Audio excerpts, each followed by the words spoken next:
ಸನ್ಮಾನ್ಯ ಬಂಗಾರಪ್ಪನವ್ರನ್ನ ತಿಳ್ಕೊಳ್ಬೇಕಾಗ್ತದೆ.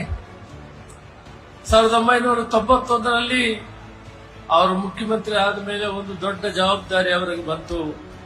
ಲೋಕಸಭಾ ಚುನಾವಣೆ ನಡೆಸಬೇಕಾಯಿತು. ನಾನು ಒಬ್ಬ ತಾಲೂಕು ಬೋರ್ಡ್ ಉಪಾಧ್ಯಕ್ಷನಾಗಿ, ಕಾನೂನು ಪದವೀಧರನಾಗಿ ವಕೀಲ ವೃತ್ತಿಯನ್ನು ಮಾಡ್ತಾ ಇದ್ದೆ. ನನ್ನನ್ನು ಆ ದಿನ ಕರೆಸಿ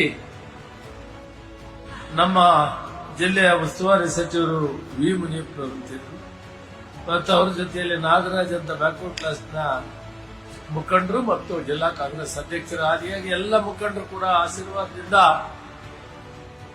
ಬಂಗಾರಪ್ಪನವರು ನನಗೆ ಮತ್ತು ಆಸ್ಕರ್ ಫರ್ನಾಂಡಿಸ್ ಅವರು ಸೀಟ್ ಕೊಡಿಸಿದರು. ಅವರು ರಾಜೀವ್ ಗಾಂಧಿಯವರು ಬೆಂಗಳೂರು ಸ್ಟೇಡಿಯಂ ಅಲ್ಲಿ, ಕಂಠೀರವ ಸ್ಟೇಡಿಯಂ ಅಲ್ಲಿ ಒಂದು ಮೀಟಿಂಗ್ ಆಯ್ತು. ಅದಕ್ಕೆಲ್ಲ ನಮ್ಮನ್ನು ಕರೆಸಿದ್ರು, ನಮ್ಮನ್ನು ಅಭ್ಯರ್ಥಿಗಳು ಮಾಡಿದ್ರು. ಅವರ ಆಶೀರ್ವಾದದಿಂದ ಇವತ್ತು ಇಲ್ಲಿವರೆಗೂ ಬೆಳೆಯ